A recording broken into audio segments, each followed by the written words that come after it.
everyone, welcome back to my channel. Today we are talking about all of the books that I read in January. I have my stack here. I actually have a lot of them that are physical books, which is really exciting because I'm trying to get my physical TBR down this year. A couple of these are ones that I'm borrowing from either family or the library. To get some stats out of the way, I read 13 books in January. 4 of those were fantasy, 4 of them were romance, 3 of them were literary fiction, and then I also had 1 graphic novel and 1 memoir that I read. I did not have any DNFs so far, which is really exciting, but I also have not had a 5-star yet this year, so hopefully we can get to one at some point soon here. We'll start with just the first book that I read in the month and then work my way to the last book that I read. The first book that I read in January was Alchemy of Secrets by Stephanie Garber.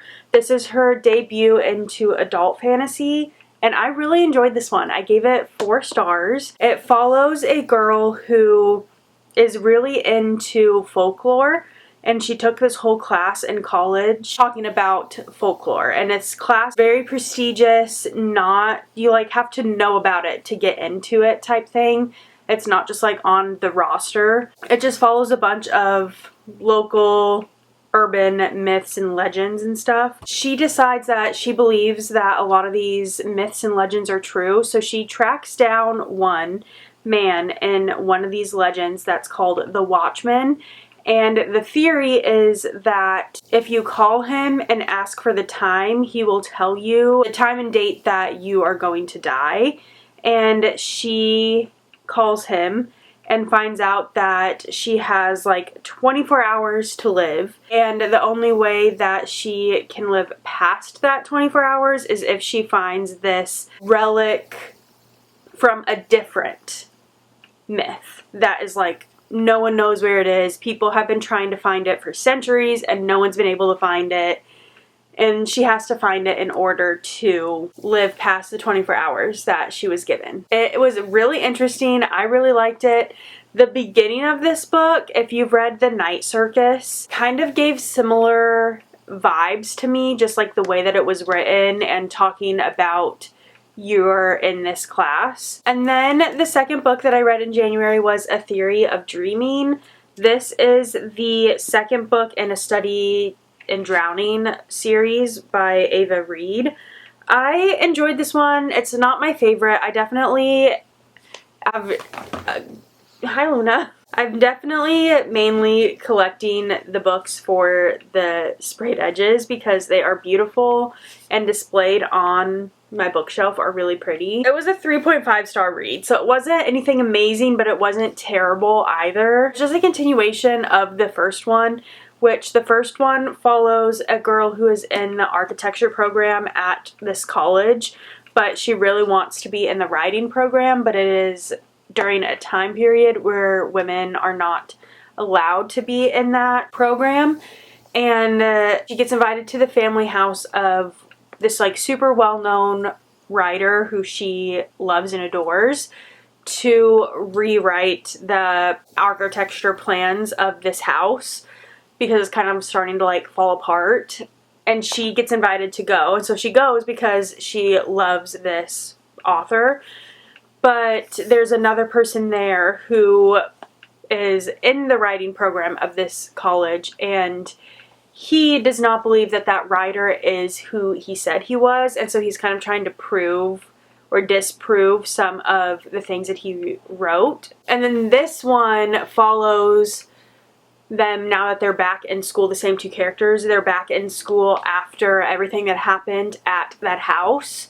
And she does get invited to join the writers program now, but people don't like that she's in there. I'll just leave it there. Also, sorry if you hear yard work. I swear every single time I sit down to film a video, my apartment complex decides to start doing yard work right at that time, but my lunch is cooking and I don't want to refilm this, so we're just going to keep going, and if you hear it in the background, I'm sorry. The next book that I read, I listened to, and I do not own a copy of it, but I will be getting one eventually. But I read The Friend Zone by Abby Jimenez.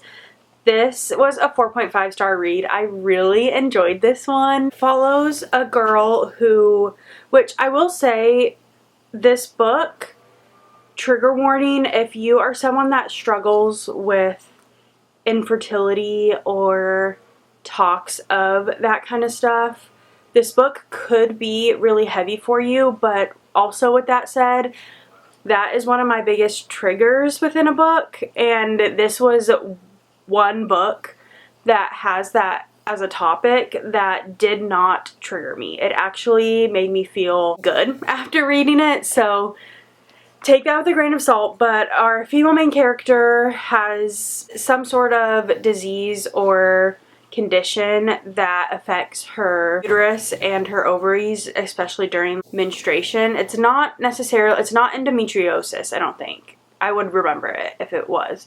But it's something else that I had never heard of, but it basically makes her periods really, really, really, really, really, really bad, but it also makes them really, really, really, really long.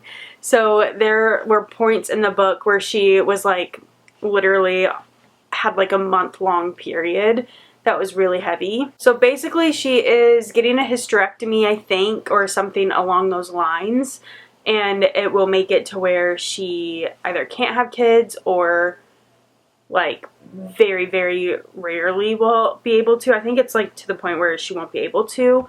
And she decides to do this procedure, but she waits to do it until after her best friend's wedding because she is helping plan her best friend's wedding, and it's getting kind of somewhat close to said wedding.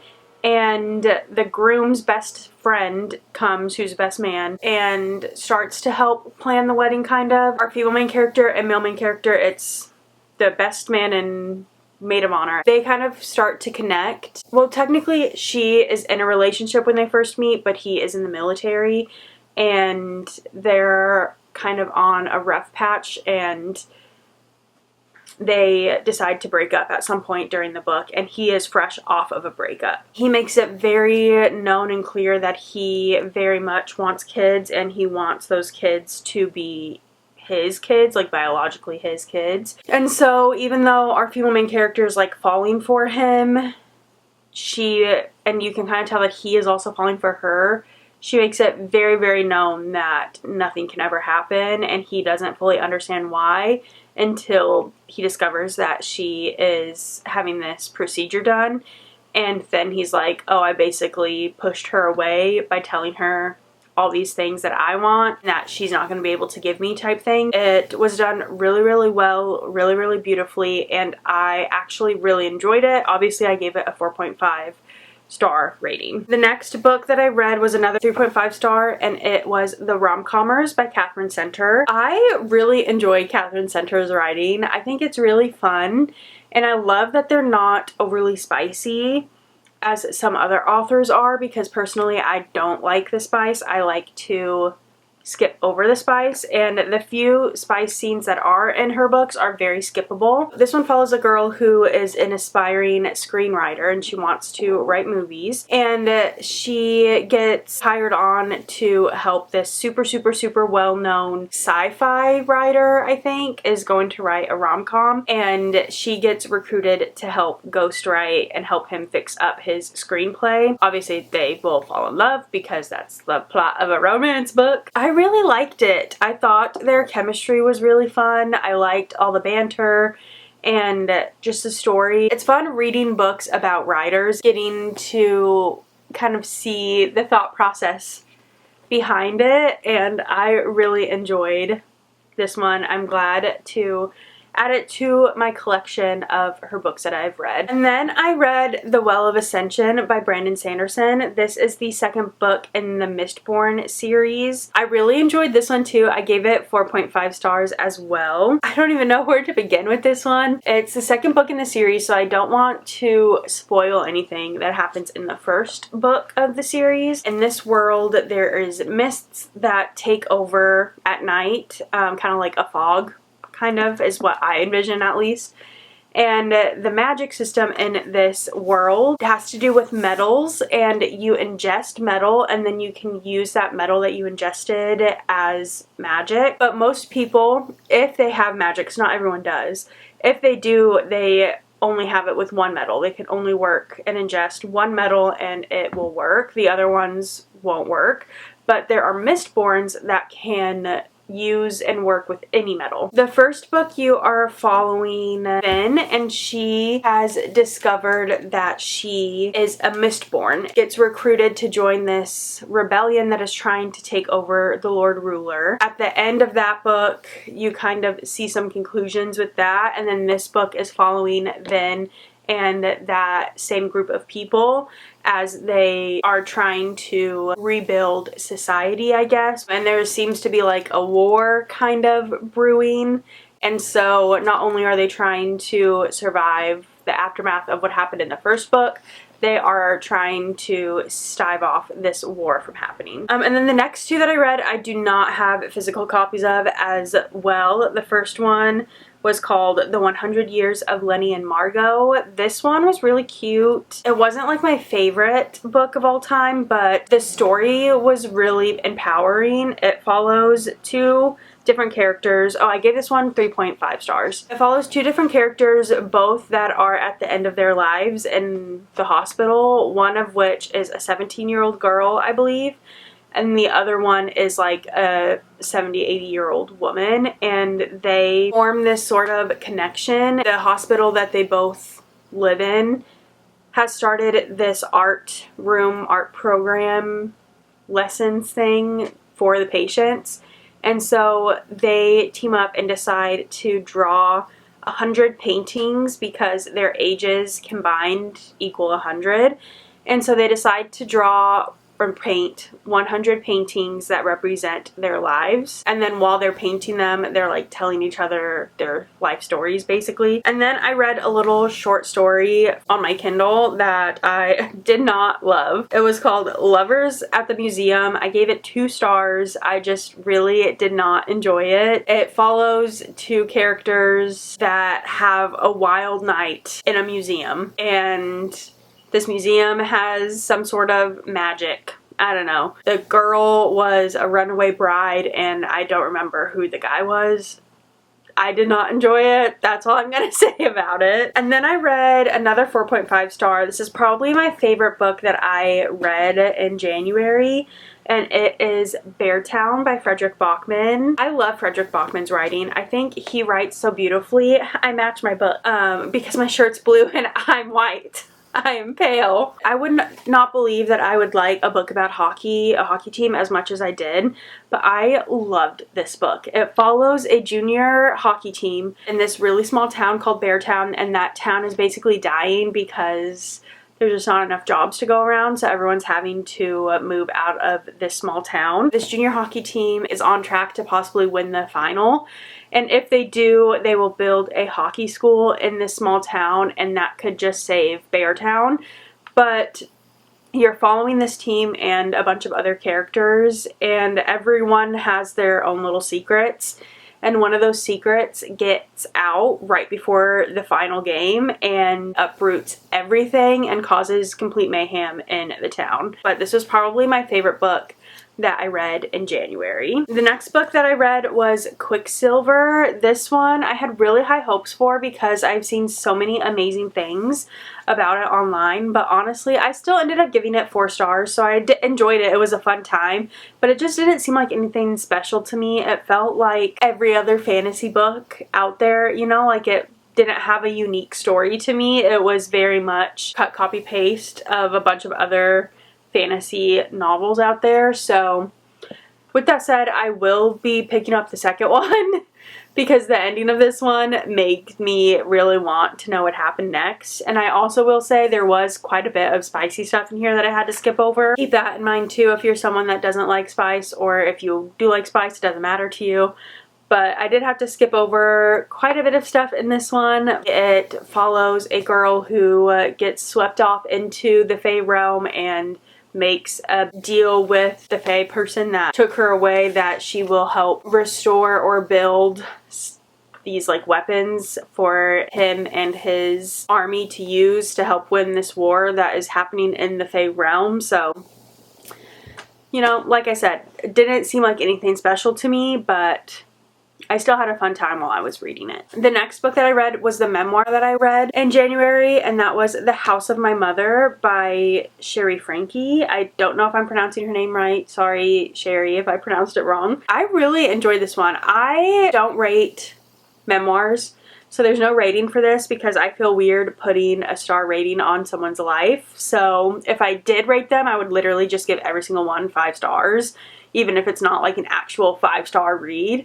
So I just don't rate them, but I really enjoyed this one. I thought it was really interesting and insightful seeing what life was like for someone who was like forced into the content creator world when they were a young teenager, tween, and they didn't really want to, and how that could affect someone emotionally, mentally, physically, like all the things. I personally never watched the Frankie's channel, so I didn't have like a personal connection to the story, but it was still really interesting and I'm glad that I read. And then I read The Academy by Ellen Hildebrand and her daughter Shelby Cunningham. I really enjoyed this one. It was really hard for me to get into at first. It took me a little while to get into it, but once you're into it, you're in. I gave it 4 stars. It basically just follows a group of high schoolers at a private school, and it also follows the administrative team at this school. There is a couple new teachers, and this private school, there's like a list that comes out every year. It ranks all of the private schools from like number 1 to however many, and they jumped up in this list by like 17 points, 17 schools. They went from number 17 or 18 up to number 2, and everyone's in an uproar about it. Obviously the people at the school are gung-ho, so happy, but then everyone else from all the other schools are, something shady is going on here. We need to do an investigation to figure it out. And so that's going on the side. Some stuff is happening with some of these new teachers. And then there's this app that is going around the school that basically tells everyone's deepest, darkest secrets somehow. It's all anonymous, so no one knows who it is, but things are getting out. Secrets are getting out and they all end up being true. And it just kind of unravels and messes with everyone. I know that they're coming out with the second one and it comes out later this year. I definitely want to know what happens with certain aspects that you see glimpses of in this one, so I will be picking up the second one. And then I read the 8th volume of Lore Olympus. It's been a while since I've read one of these, but I loved it, and it just like put you right back into the story. And once I started reading, I fully remembered everything that happened prior in the other volumes and like what happened last. And I really enjoyed this one specifically. I gave it 4 stars. Normally with graphic novels, 3 to 3.5 is like typical for me, but I really enjoyed it. I thought it was really fun. It just is a continuation of the story. It follows Hades and Persephone. If you like Greek mythology, definitely pick up this graphic novel series because it is really good. And the last book that I read was First Time Caller by B.K. Borson.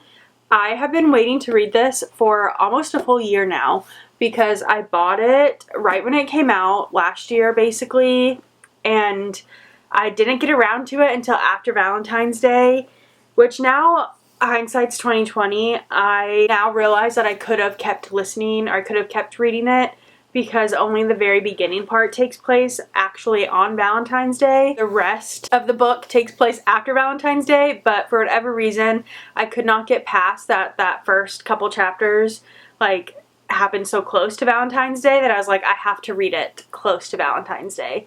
So I finally got around to picking it up, and it was really good. I liked it. I gave it 4 stars. I thought it was really cute. Our female main character's 12-year-old daughter calls in to this radio show that late at night they do a dating advice show basically, and the male main character is the host of that hotline dating show. He's fully convinced love doesn't exist and is like getting like very grumpy kind of. And our female main character's 12-year-old daughter calls into the show for advice for her mom because her mom hasn't been on a date in basically the whole time that her daughter has been alive. And so they start talking, and that specific show, normally it only has like 10 people listening to it, but that specific episode, I guess, went viral. And so the owner of the radio show decides to have our female main character, Lucy, join Aiden on the show a couple nights a week. They're trying to find Lucy's happy ever after and find her a date, but she ends up just falling in love with the host of the show. It was really cute. I know the second one in this series is either about to come out or just came out,